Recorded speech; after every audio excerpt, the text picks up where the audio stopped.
I'm going to walk you through the basic setup of a Dahua recorder with the 4.0 GUI. First thing I'm going to do is select our region. Next. Agree. Set our time zone. Don't worry about the time right now. Choose a password. It has to be a medium or hard level password. So just for today, we're going to go admin1234.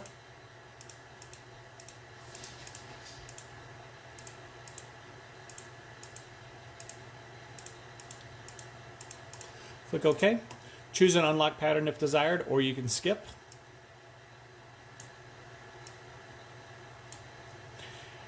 Reserve email. So you're going to put your email address in here, the customer's email or your company's email. This will assist you in doing a password recovery or password reset in the future if the customer forgets their password.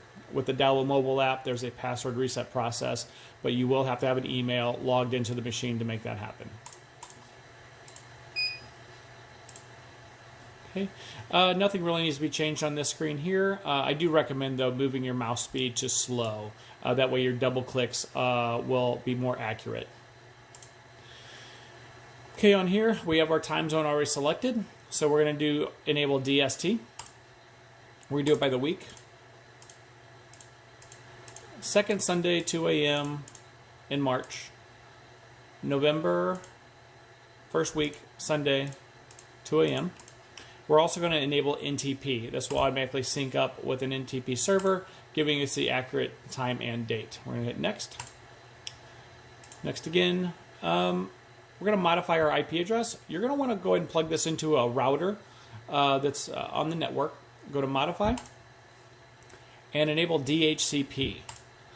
All these are going to go zeros. It's scanning the network right now. The network host is handing out its DHCP address to the device. We'll hit OK.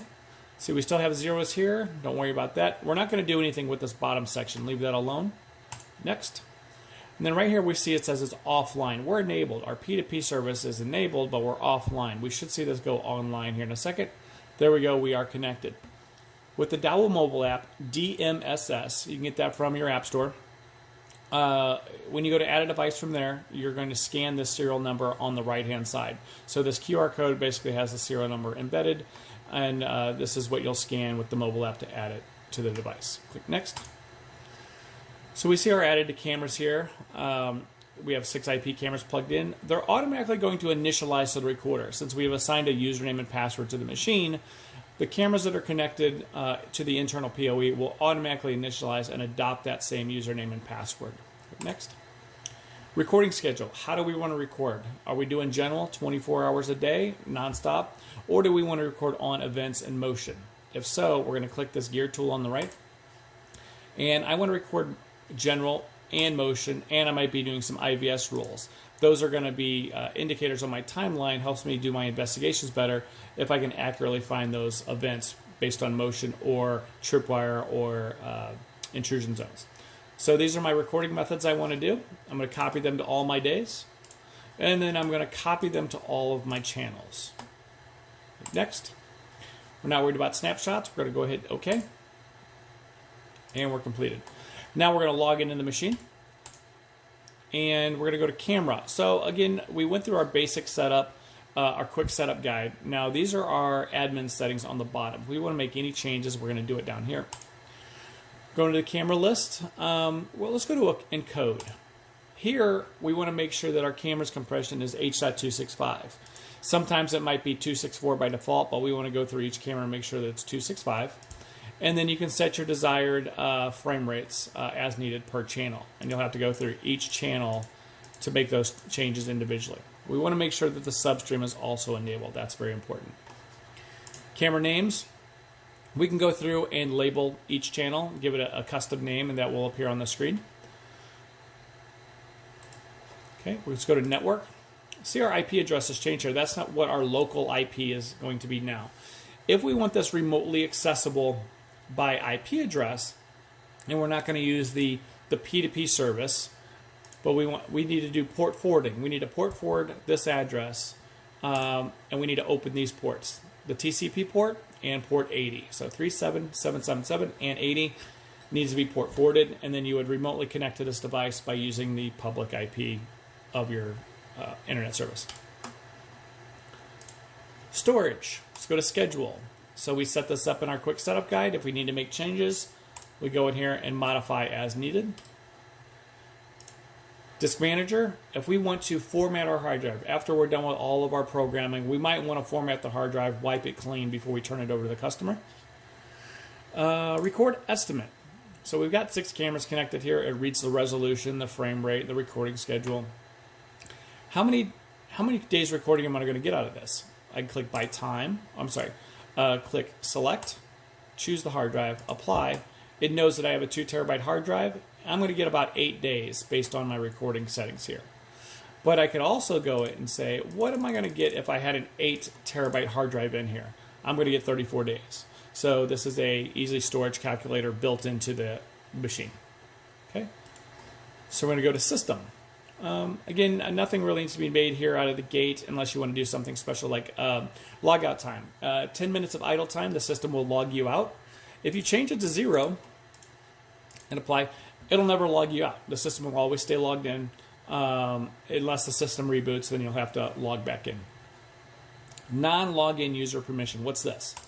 Let's say this is an area where you want a covert camera, a back office camera, an area that you do not want displayed in the live view when you're logged out. So you would just deselect the cameras that you do not want displayed when you're logged out, click OK, apply, and then I'm going to log out. So we have our other cameras, but we do not have channels 1 and 2. Unless we log in, now those cameras are back, right? So you can find that in the non-user login area.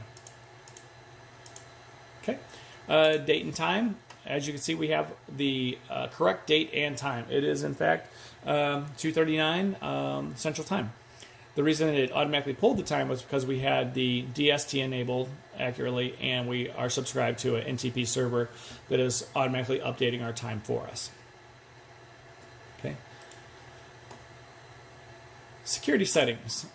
If you need to make any sort of security service changes, you don't want push notifications, you don't want on-VIF devices, you can make these changes in here. If you need a certificate, those are also found in here. An account. This is where we're going to add users if needed. So we have our admin. That's our #1 login. But we want to add users. Let's say this is a daycare, or we need additional users, but we do not want to issue them certain rights. So we're going to give them a username, password, confirm the password, and we can deselect what they're able to view on playback and live view. So we can get very granular with their permissions.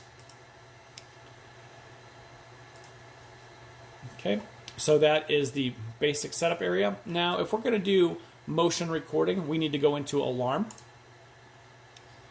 video detection, and in motion detection, we need to make sure it is enabled. We can go into the setting and deselect the areas we do not want to trigger the motion.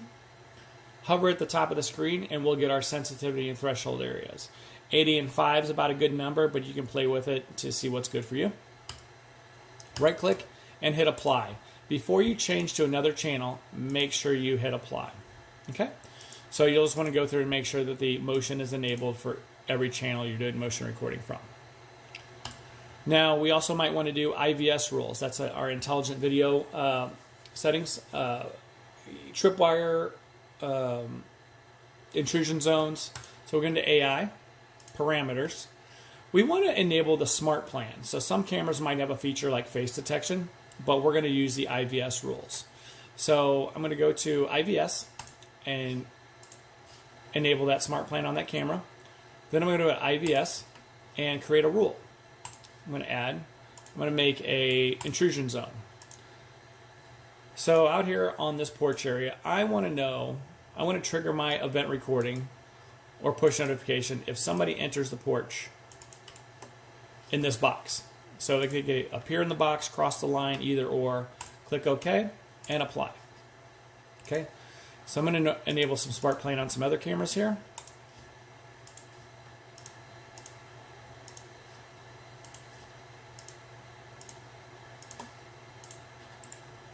Okay. So in channel 2, I'm going to add a rule here. Now this is an AI camera, so this is the N45 EM63. This has some special features for object classification. So I'm going to draw my box out here. If a human or a vehicle enters or crosses this line, I want to know the target filter. Was it a human or a vehicle? I can have these classifications noted on my playback history and my push notifications. Click OK and apply. Now we see an option down here called SMD. So my channel 5 here is an SMD camera. As long as I had motion detection enabled in the alarm section, I can enable the SMD feature. So I don't have to go in and do any sort of granular settings, deselect certain areas I don't want to trigger the motion. I'm only going to have these effective targets trigger my alerts. So I'm not going to get bothered by rain, lights, bugs being attracted to the IR, a spider building a web in front of the nest. If I use the SMD technology, it will only trigger upon human or vehicle classifications. And hit apply. Okay. So we'll go back out to the main menu here, and we can change our views. Single camera view, multi-channel, 1 through 4, 5 through 8, and so on. 3x3, a 9 view, and a 16 view if you have a 16 channel recorder. The live mode. So we're in a general view right now where we see our cameras, or we can go to the AI mode. So we have the sidebar over here. Anytime that we have an event, so we have a target cross into our detection areas, we're going to see those live action results pop up on our screen. So hopefully we get a vehicle pass by the area pretty soon, or I can just walk out on the porch real quick and create an alert.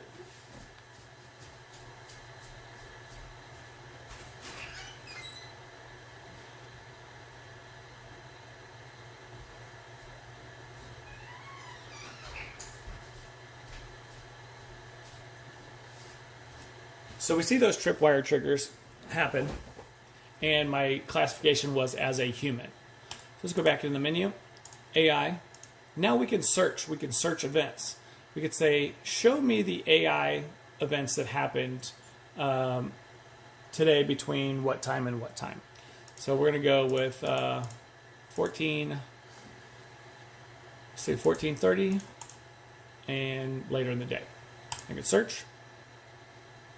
Oops, that was face detection. Sorry, we're going to do a AI search. 4, today's 8. And we see my events in here. So this really helps you with your investigations. So you don't have to sit through hours and hours of timeline footage clicking around. This takes you to your actual events. So that is an AI search. You select the search type that you are subscribed to. So we have IVS and SMD alerts we subscribe to. And you can go through channel by channel and search. You can get granular with your searches as well. So we know that channel 2 was our AI camera. We could say that I want to know the intrusion alerts and only show me humans. So if we had enough recorded history, we could play that back now. So that is your AI IVS search. Regular playback. So go to sensor reboot here. So we can click around on our timeline. It's going to take us to our, wherever we click, it'll jump right to that point. All of our channels will play back at the same time. We can stop and deselect individual channels, different groups. We are going to do just one channel at a time. Click on the timeline, and we're going to scroll in. By moving the mouse, you can scroll in. We have this scrubbing tool. So as we move this, you can see the action on the screen change. So we can move this scrubbing tool back and forth, or we can also hold our mouse on the screen and we can see the snapshots on the bottom row. So these are helpful searching tools when you want to not have to sit through the video. You want to see what's happening, multi-window view. And you can click on that box, and it jumps you to those snapshots. Okay. Now we're doing our investigation and we want to create a backup. We're going to have to use this trim tool. We're doing our investigation. Click the trim tool. This is the start of our event. We're going to let the event play out. Click the trim tool again and hit our save disk. Now you'll need a thumb drive plugged in to export this. So if we hit backup and there's no thumb drive plugged in, you're going to get this error. It will be our DAV format. Our Dahua media player will automatically be included in that download. And I'll show you another way to do your backup. So back here in the main menu, we have the backup tab. We're going to go here. We do not have a thumb drive in there, so it's not going to let us do a backup at the moment, but we can still go through the process.